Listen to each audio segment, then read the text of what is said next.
And it was just like so weird at the time. Like I don't even remember. I think I was 12 maybe when I first like realized what was happening. And time goes on. Does mom ever come in your life, or is it like In jail, out of jail, clean, and then I just didn't trust her again. But did you ever talk to her during this and say how you felt about all this, or did you kind of keep all that stuff inside you? She's barely there. She's going to jail, saying, hey, I'm back. Honest question, might be hard with her sitting right next to you, but did any of that ever make you dislike? Yo, what is up, YouTube family? We are back with another edition of our High on Jesus podcast, and today is going to be a special one. We have with us a special guest, Coral, who is actually Austyn's daughter, and I've known her for some time now, and this one's going to be a good one, y'all. You definitely want to check this out. So, what's up, Coral? Thank you for coming. of course. Was that convenient that you're able to skip school for this? Yeah, I'm not going to school like any of this week, so yeah. Sweet. That was a smart play on your part. I'll give you that. Well, that's a common thing for not going to school. So Uh-oh. I missed We're starting 50 in days this year. 15? That's it. That's yeah. not too bad. It's like it's terrible. it's like four a quarter. But we got to ask, why did you miss them? I was sick and sick and sick and sick. I heard there was one where you went out the night before, though, and then you called off school the next day. Like you were at church camp. Actually, she was at church camp twice all weekend, and then was tired on Monday. And I was like, if you can't hang with the big dogs at church camp, you got to go to school on Monday. I don't remember that happening, but sure. Oh, man. Well, this is going to be great. She is willing, y'all, to go into, obviously, most people know Austyn, her mom's story. She works at Hand of the Victory with us. She's our co-host on this podcast. If you want to go back a few episodes and you can check out her sharing her story. And now we have her daughter to give a perspective on what it's like to grow up with parents that are, unfortunately in addiction, alcoholism, and definitely looking forward to hearing what you have to say today. But to introduce you a little bit, you're one of 4 of Austyn's kids. Yes. And you're a twin. I am a twin. What's that like? It doesn't really feel like you're a twin because we look nothing alike and So- nobody believes us. Yeah, so I was actually looking up. It's the identical. You look perfectly like the fraternal. Yeah. It's just you are twins born at the same time, but you don't look alike. Yeah. So nobody believes you guys. Nope. I gotta carry my birth certificate with me or something like. That's funny. I never even thought about that. So Coral's actually 2 minutes older. No, Nice. I'm 2 minutes younger. No, you're the older one. No, I'm not. Yes. No, we Chloe look. is the older one. You're baby A. She's baby B. You're lying to me. No. Wait. Is this just revealed? Breaking news right online? No, because they all kept saying that you were, and it's actually you're the. No, I'm not. Wait, no. Wait, no, you're being so serious right now. Mom. Oh yeah, well, my mom's recording in here, but yeah. Sorry. So you didn't know that you were the I've youngest? told everybody my whole life that I'm the. Wait, no, wait. Are you saying I'm the youngest? Chloe is 2 minutes older than me. No, I thought you were. No, I'm. Chloe is older. Yeah. So you're the youngest. Yes, That's what you want to be, or you want to be the oldest? that's what I've been told my whole life. So That what? I'm younger. Okay. So there's no shocking news. Yeah. So Chloe's older, Yes. and you're the youngest one. Yes. All right. What are you trying to tell me? As What? long as everyone's on the safe. I thought we're doing like Maury Povich style, where you reveal like the gender, You reveal are like not this the hard oldest truth. one. Yeah. Oh man. So do you guys like finish each other's thoughts? Are you connected Yeah. in nature, or what is that? We What's that like? have total different like hobbies and stuff, but like we're alike like in the mind, like kind of. I don't know how to explain it. Gotcha. Yeah. I'll say, yeah, I can tell you guys definitely have a different vibe to you, but then I see y'all like getting out there, throwing the football around. So just some of your hobbies is playing football, playing sports, basketball. So I got a funny story for you. I never told you. So we all went to the beach together. And remember me and you were throwing the football, and like, dude, these girls do not play. We need to take like a video clip of them throwing a football. You would think they're dudes out there. I mean, they're throwing it like 50 yards with a perfect spiral. They're like hurting my shoulder. I like to warm up a little bit. Let's throw a couple 10-yard passes, and they just head to the end and start humming it. And so I walked outside when I had to go to the bathroom or whatever, and no one else was with me, and there was 2 random people, and they were like, "Hey, that was you out there playing football with those girls, right?" And I'm like, "Yeah." He's like, "Man, they got a better arm than you do. They were throwing it farther than you were." I'm like, "I know." The thing, girls are like humming that thing. So it's pretty impressive. You guys can throw it and catch that far. And then you play basketball for high school now? For Manatee High. Yep. Okay. How's that going? It's going okay. We just have so many summer workouts this season. Hopefully my coach doesn't see this, but... Monday through Thursday, 11 to 1 every day. Yep. That's good. Well, at least you're, staying in sports. That's important. Heard you have another hobby, getting straight A's. For the most part, on a good day. Do you? Yeah, on a good A's, day. A's, B's? I think we have the wrong twin. C-ish? I have 1D, but that's science, so like it doesn't really matter. I don't have to pass that class. Well, hopefully you can pull it up to a C maybe at least. Yeah. Or is it too late? I think it's too late. If you give a shout out to your teacher, maybe they'll... No, she doesn't deserve that. And then church camp. Oh, church camp, yep. You like the church camps? You guys go quite a bit. I was actually surprised to see teenagers involved so heavily in that type of thing. Yeah, that's it's a big awesome. part. Okay. What are those, like weekend getaways and... Weekend, and then there's summer weeks that we volunteer for, so yeah. As I would say, so are you like volunteering to be in charge, or do you actually go to attend? There's some you can go to attend, and there's some you can like volunteer for.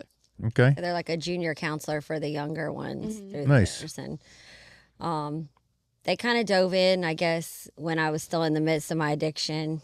They were going to Christ Episcopal Church, which was close to their dad's house a little bit. And Billy Party, who you met, he's a priest now and has his own church at Dayspring now.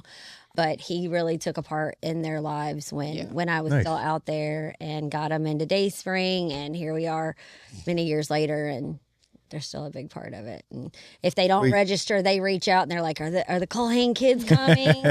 So they're really good to us. Deal. And that you like making videos. Do you have a thriving TikTok channel, or? Yeah. Just a little bit. Yeah, in my kitchen, in her pajama. Do you like the dances and all that stuff? Tristan loves to do them. And Tristan's your youngest daughter, or youngest sister. Yes. And then you also have a brother and a sister at Dad's house. Yes, I do. So I have 5 siblings. Oh my goodness! So you got an older brother, and then you got your twin sister, younger sister, and then we got more extended family on the side. Sister Sonny's what, 4? 5. 5 now, and Oliver is 10. 9. 9. Maybe. Yeah, 10. Do you like? Tristan's 9, so he's 10. Yeah. Do you like that whole chaotic vibe, or do you wish you were an only child some days? Some days, yes. When I'm by myself with my mom or dad, yes, definitely. But the rest of the time, you're just like right up in it. It's all good. So I'm bored if I didn't have any siblings. Like True. It's always like the more the merrier. It seems like, and it's great because we'll bring their siblings from their dads over to our house, and it's kind of just an open door. Now it didn't always. Wasn't always like that. Yeah. Well, cool. Well, you got a full life, it seems. Yep. We were able to hear Mom's story a few weeks ago, and so everyone is interested, I'm sure. I know I am. What was childhood like for you? And was it hard for you to grow up in some of these chaotic situations that you may have possibly been put in? It was definitely difficult, like getting to know my other friends' lives and seeing how different it is, and like trying to fit in, kind of. But like at the same time, everybody like grows up differently, so everybody has their own story. But yeah, childhood was definitely hard, getting to know like what was like, I guess, wrong with it, because I didn't see any wrong with it because I was so young. But like looking back at it now, it's just like what happened. Like, would you mind giving us like an example of what you're referring to?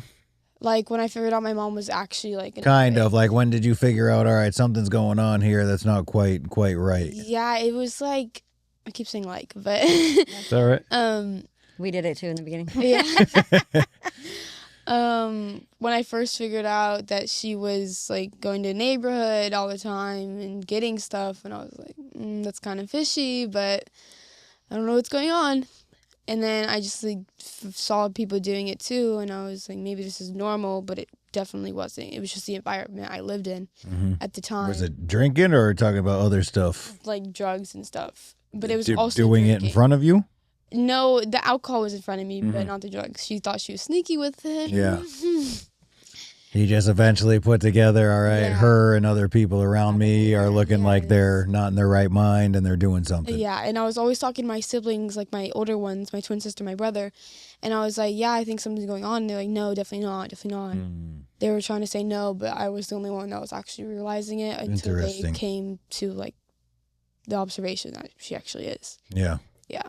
And you were, so to get to that point, when I didn't have the kids in like 2013, so that would have put them 3. They lived with their dad full time, and their dad's sister, Christine, was kind of like stepped in as the mom role. Yeah. So they kept me at an arm's distance for a while, and I only saw them for an hour here at my mom's occasionally, and so they didn't really even know who I was sober at that point. So it was already quickly to the point where you weren't around them full time. Right, when they were like 3. So. And where were they staying during that? Okay. So you were at your dad's house and mom was just coming by whenever she could. Yeah, it was just like in and out. To see you guys. So did you just think that was normal, or did you like... Yeah, how did that make you feel even from not having her around constantly? Yeah, my aunt just like stepped in as the role, so I was like, I mean, maybe it's normal, just like she's busy. Like, I was 3, so like I didn't really know what was going on. Right. Yeah. And then time goes on. Does mom ever come in your life, or is it like, I guess before she tried to clean up, did it get worse before it got better, or what did that look like from 3 on? Definitely, but she was in our lives when she was still an addict, but she, I guess, got away with it at the time. But it was just like an in and out cycle, like in jail, out of jail, clean, and then next day, like maybe she didn't, or she went to jail for something she didn't do, and then I just didn't trust her again. But then she finally like clicked back into reality. Yeah. Yeah. So did you ever like talk to her during this and kind of say how you felt about all this, or did you kind of keep all that stuff inside you for a long period of time? Yeah, I definitely kept it inside and tried to talk to my siblings about it, but again, they didn't understand. So they were real slow and reluctant to acknowledge anything was wrong, and you were the one who was kind of trying to blow the whistle, like, hey, this isn't right. You know, this is affecting us. Do you think that they got affected and they're just holding it in as well? A little bit, especially towards the end. Like in the beginning, they didn't understand it at all, but it just like kept adding up, and they finally like realized like maybe you're right. Yeah. So she's barely there. She's going to jail, saying, "Hey, I'm back." Using again over and over again. Honest question, might be hard with her sitting right next to you, but did any of that ever make you dislike or have a resentment against your mom along the way? Most definitely. Like that just like totally switched my perspective on it. And it was just like so weird at the time. Like I don't even remember. I think I was 12 maybe when I first like realized what was happening. Yeah. And how did that play out? Did you just like stop talking to her as much? Were you mean to her, or again, were you just like holding all this stuff inside of you? I was holding it inside, but sometimes I just couldn't do it anymore. So I would just ignore her and just stay at my dad's house. But at the same time, my dad was kind of like that too, but it never got as bad. It was just him like sleeping all the time, or like it just like there was like nobody for. Wow, so you kind of have addiction on both sides with both of your parents. Yeah. That's a lot.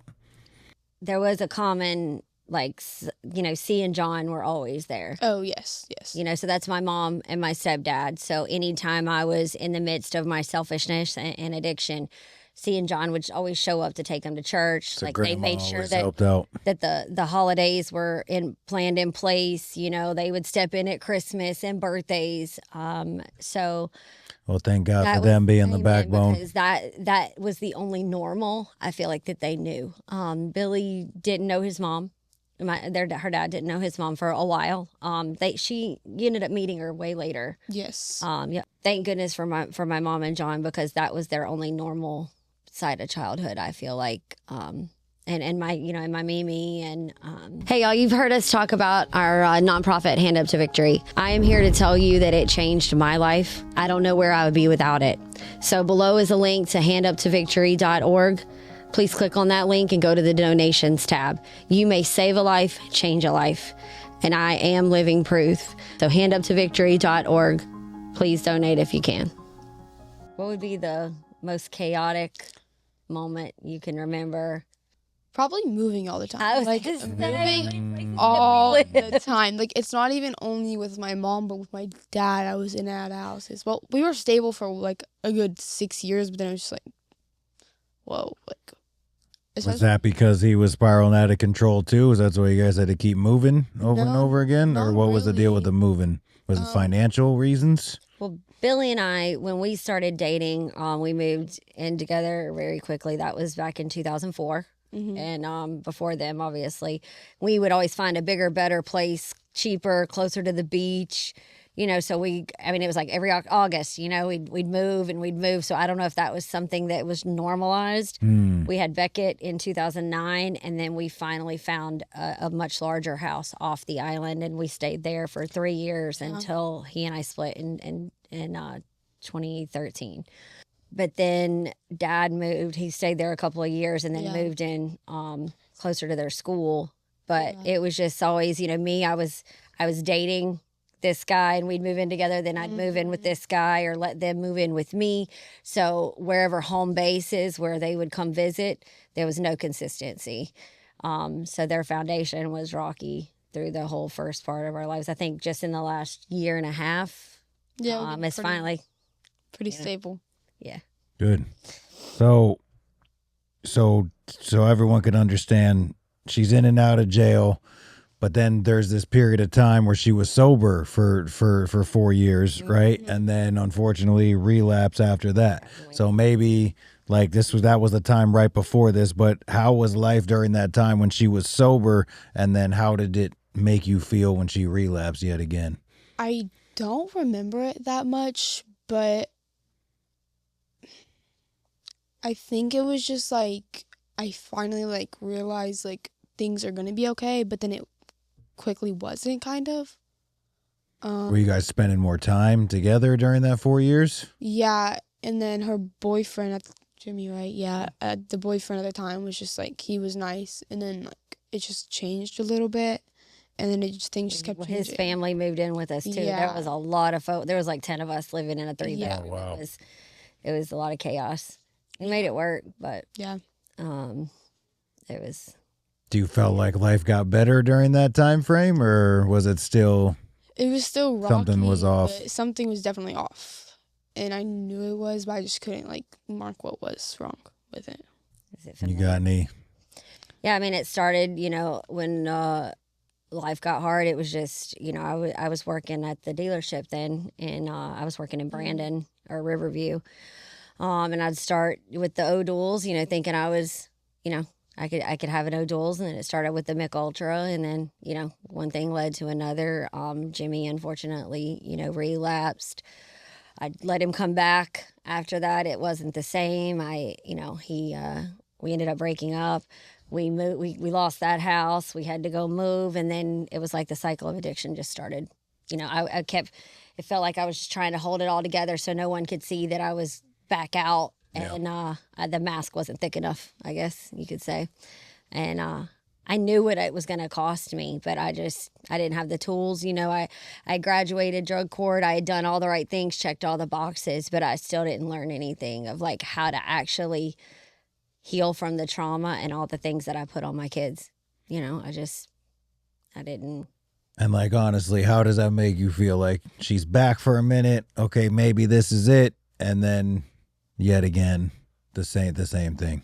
Yeah, I kind of just got used to it, you could say, but it was just like the same old. Like, she did everything right, but she didn't like grow from it. Like, she knew she was doing everything right, but she didn't learn what to do after that. But now, like, you can tell the difference between now and then.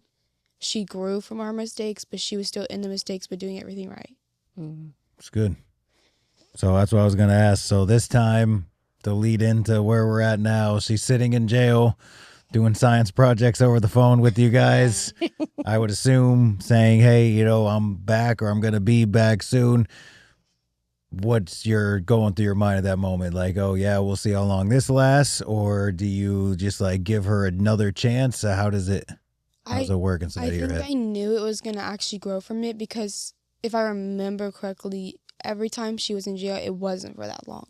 But this time it was for 2 months. It was 80 days. Like, yeah, 80 days. And I was like, there's no way she hasn't grown from it. There's no possible way.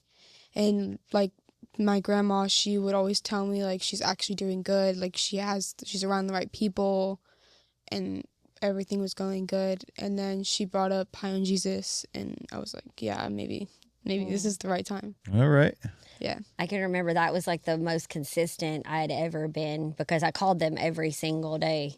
Thankful to my mom, and my old boss would put money on the books, and I made sure I called them if I could start small with something to earn their trust back. That jail phone and that recovery pod is what started the connection that we all have right now. That's what started it. Yeah, I guess she couldn't cook you anything behind bars, so she's going to do your science project and talk to you.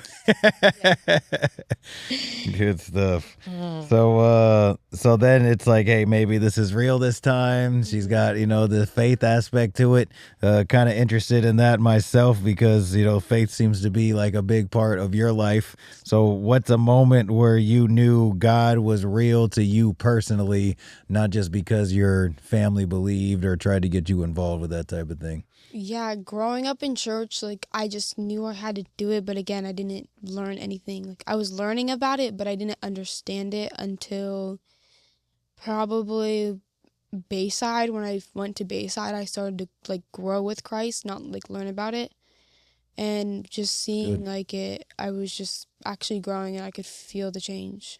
I don't remember an exact moment, but, yeah.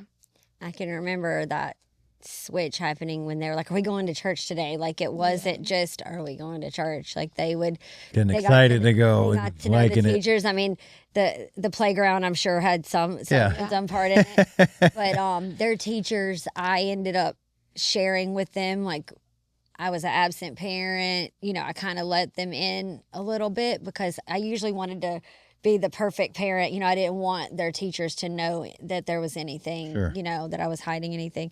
So when I shared with them, I'm like, if they cry, if they're upset, I haven't been there this whole, and I've been in and out. So they got to know them. Like, they spent intimate time with each of them. And, I mean, Beckett was always a pretty emotional, kid. What's up? Yeah.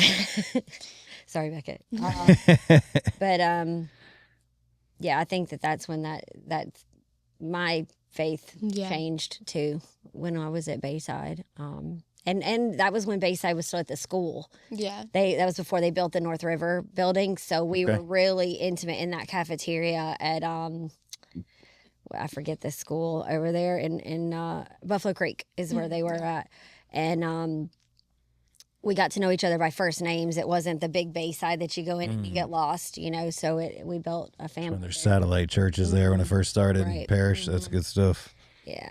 So have you ever struggled with your own faith? Like, did you question God during all this stuff was going on with your mom, or were you just like solid as a rock? Like, amen, Jesus, I know you got a plan. Everything's good. Definitely not. Like, my relationship with Christ is definitely not perfect, like, at all. I definitely question, like, a lot of the choices he made, but you just have to trust in his plan, even if, like, you don't want to follow it. It's what he has in plan for you, and everything will work out. And that's what I had to realize. It's good. You're learning grown up lessons at a young age, my friend. So I guess the last thing, what do you notice different about her? Why do you think this time is real, and what's changed? Like, the environment she lives in, like, a stable relationship right now, like her friends, like you, Bonnie, like, y'all grew up, or not grew up, but, like, we're all addicts at one point and have grown from it, and you're not going to turn back. So seeing that, making me cry. Yeah. Thank you. That was nice. So, how is high school? we gotta know that. Yeah, it's definitely not what I expected, but So she just finished her freshman year. So okay, just completed, and so you're gonna be a sophomore next year. Coming out of King Middle, like just focus on like you're the little girl on campus. Yeah, is there like a culture shock going from the middle school to the high school, or she was like you just take it like a champ at the middle school? So I was a little nervous. And I went into high school in a relationship, and that didn't work out, and with a bunch of friendships that didn't work out yet. Like, it's either like a blessing or a lesson. Like, you learn from it. Yeah. Them girls are mean. Yeah. But you just like taking it. You just taking it like a champ though. Yeah. No problems. Anything crazy happen the first year there? Or? A lot. We gotta know. Well, take us back. Yeah, recently, my best friend, like, we stopped being friends from 8th grade. So. Yeah, right. I told her from my experience, like 9th grade, you either can split up and you can get back together later. It's just like a relationship. But this is where you kind of like grow from, you know. And the cool thing about all of her female friends, they all go to church. They all go to church camp, which is, I mean, is unheard of. I mean, a lot of other parents ask me about mine and how they're still rooted in Christ. And, you know, it usually fades after middle school, you know, going into high school. But this was like her first like friend breakup. So I guess this was something, obviously it's emotional for you, so you didn't want that to happen, or something happened. She just stopped talking to you or something? It was very mutual, and we both like understand what we did wrong, but like I don't think we can like grow from it. Like it had to happen. Like, there was no stopping it, and you could see that it was coming, but they're competitive too. So yeah. And like it was kind of like over boys, which is so stupid. Like it was just very mutual. Yeah. And we talk a little bit to this day, but it's just never going to be the same. And they have a common friend too. Like, so when there's odd numbers with girls, it never works out. Yeah, I'm seeing the whole girl thing with my daughter being in 4th, 5th grade, and all of a sudden they hate each other, and then they're friends again the next day, and then it's like, oh yeah, she was talking bad about me, like, and then we're trying to go back over their house, and I'm like, why are we going back over their house when? I think you said that yesterday. Same thing's gonna happen. Yeah. But so I was gonna ask, you know, you guys carry your faith like into high school. I see you wear High on Jesus merch into high school. I don't know, it's different growing up. When I was in school, like you would get made fun of, people would bully you, like, you know, being a Christian's like being a pansy or something. That's kind of what the way it was put to me. So like, how does that with you guys, with you sharing your faith and being outspoken like that? I mean, it's very common in high school, like people have a relationship with Christ, but a lot of people don't like show it or express it. But at the same time, confidence is like a mindset. Like you're either confident or you're not, and you just like can't let anybody tell you otherwise. You just have to do it. Like, has anyone ever said anything to you guys about it? Yeah, about wearing stuff. They're like, why do you believe in Jesus? And I was like, why don't you? Like it's just like, why? Like, it's always a why question. I'm just like, why not? Like, you just have to grow up in it, or you don't, or you learn from it, or you don't. Like, I can't force that upon you, but you just have to research about it and stuff. Yeah. Unfortunately, it might take a rock bottom place for them to get themselves into in order to realize the power of it and that it's real. Yeah. If you love our High on Jesus merch you see us wear every episode, check out the link in the description below, highonjesus.org. It's a statement, a testimony, a reminder of who and what kept you free. It's not a trend, not a phrase, it's a lifestyle. Every shirt supports the mission. Every hoodie tells a story. Every purchase helps someone else find freedom. Wear the message, rep the movement, buy the merch today, stay high on Jesus. What do you think the hardest part about being a young believer or somebody in high school that wants to share their faith with someone, but you might be scared to do so? Do you think it'd be easier? I mean, since you and Chloe are kind of in the same grade, like, do you think you'd have the openness to ask Chloe, be like, hey, I think this person wants to know more about it? Do you think that y'all would be willing and or able to have that conversation? Something about Chloe is like she This is her goes. twin sister that we're Yes, talking about, yeah. she goes to camp, but it's not really for like Jesus. It's her friends. Like most of her close friends are from camp, and she just goes to see them. And she's not a very serious person, like at all. So like Really, she was always. I would have guessed the opposite about they you guys. They have completely flipped. Like she doesn't know when to be serious at like a serious time. She can still be goofy, and I'm very goofy, but I can switch up. She doesn't have that ability. I think Chloe's anxiety. She's funny in those anxious moments because she kind of followed Coral and did whatever Coral did for so long, and I think Chloe's kind of like trying to find her identity. Yeah, and she has her own friends now, and like she's like getting there. You're trying to build her confidence, huh? Yeah. That's good. Have you ever felt judged because of your faith by anybody? When I invited one of my friends to church, she was like, she didn't know anything, and I was just like teaching her, and she was like, how did you even grow up in this? Like it makes no sense to me because she didn't grow up in like a hard childhood. Her childhood was perfect. Her parents are still together. No addiction like in her life. So like it was just very different from her. For her, she never like hit rock bottom. Yeah. And she never had to like get up on her own.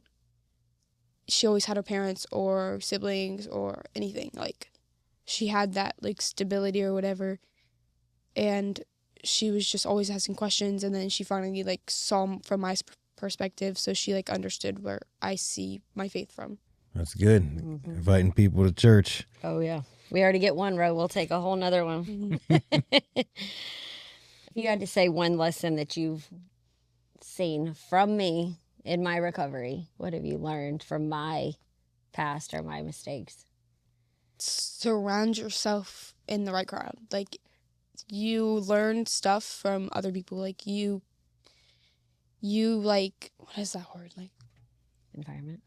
Yes, but magnetate, like gravitate. You gravitate to like the people, and you act like them. Like I don't know how to explain it, but yeah. They say, show me your friends, I'll show you your future. Yeah, like you turn out to be like them. So either you're in the wrong path and you don't like turn out to be great, or you're in the right people and you do. Yeah, 100%. Yeah. It's about who you surround yourself with, man. You start rubbing off on you. Yep. Go to the barber shop long enough, you're going to get a haircut at some point. Exactly. It's coming. That's good. Well, what advice would you give to another kid whose parent is struggling in the same way, maybe still stuck in their addiction, and hey, they're just sitting there thinking, man, I don't know if my parents ever gonna get this together. Maybe you could look right in that camera and tell someone out there. God doesn't give you a challenge that he knows you won't get through. Like he'll give you a challenge and he won't make it okay. He will give you things that you'll know it okay, but he won't immediately give you that like okay. He doesn't give you a challenge he know you won't face. The High on Jesus, do you enjoy going to the meetings? So the High on Jesus is a weekly recovery group that we do. Austyn attends, many people come, and you guys always show up, volunteer, help out with the kids a lot. Is that something you now enjoy coming to? Yes, for the most part, I love going to High on Jesus to go see my babies and stuff. But recently, cool. They don't come anymore for some reason. We're trying. That might change starting this week coming up. I got training tomorrow. Let's go. So... well, good. Has it like meant anything to you coming, or just kind of coming to support mom? To support mom in the beginning, most definitely. And then I started going to groups and seeing everybody else's like perspective on their lives and seeing what other people go through. Like when I see them when I first walk in, it's just like, oh, they're so smiley and hugging and just outgoing. And then you see them in the actual group and they're like sharing the emotions they went through the week and just letting it all out and seeing that they're not that person they're showing off. So at the High on Jesus meeting, for those of you that don't know, we break up into men's and women's groups prior to the message or the testimony at the end. And the women break up into two separate groups, and then we each get a couple of minutes to share. And you can share the good, the bad, and the ugly. And what we say there, we leave it there. And it's my definitely. I mean, I love listening to you bring a message. But the women's group means a lot to me. Groups are good. Yeah, it does. I mean, you've had almost 40 men there every week. We're growing. Yeah. We're going. Well, cool. Well, thank you for sharing that with us, Coral. We got one more thing for you. We're going to ask you a bunch of rapid fire questions. Mom's got some good ones for you, and I just want you to, the first thing that comes to your mind, that's your answer. Okay. All right. I'm going to do some serious and some funny ones. So, what's one thing that God's healed in our family? Just one thing. And relationships with everybody. If Mom had a TikTok trend named after her, what would it be called? Wait, say it again. The chef. Let her cook. No. Let her cook. A TikTok trend. Okay. I guess I answer for you. What's worse, slow Wi-Fi or your phone with 1% and no charger? Slow Wi-Fi. Gotta get that last. Because you could charge a phone, right? Yeah. Who's more cooked in an argument, you or your twin? My twin. All right, here's some. I'm gonna use some of y'all's lingo from today. What's something adults think is bussin', but it's actually cringe? That.